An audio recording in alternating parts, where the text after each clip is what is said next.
Hola, benvinguts al meu canal Busca'm al bosc. Avui us parlo d'aquest arbust, el Prunus spinosa, l'aranyoner, l'endrino en castellà.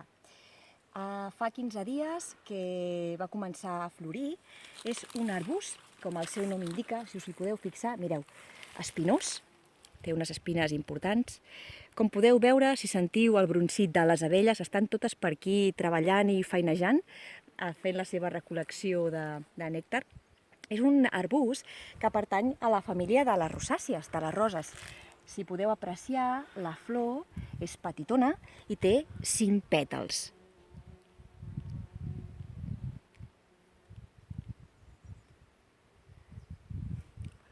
Us ensenyo aquesta planta perquè per mi fa una cosa molt bonica que jo en dic el sakura monsanyenc. És dels primers arbustos a florir i bé, quan passa l'oratge deixa anar aquells pètals tan bonics, no?, del sakura japonès, que li donen aquest punt tan romàntic, no?, de la primavera. I també perquè és l'arbust, així estrella, dels que som una mica recol·lectors, perquè fa un fruit, un tipus de drupa de color morat que se'n diu aranyó, l'endrina.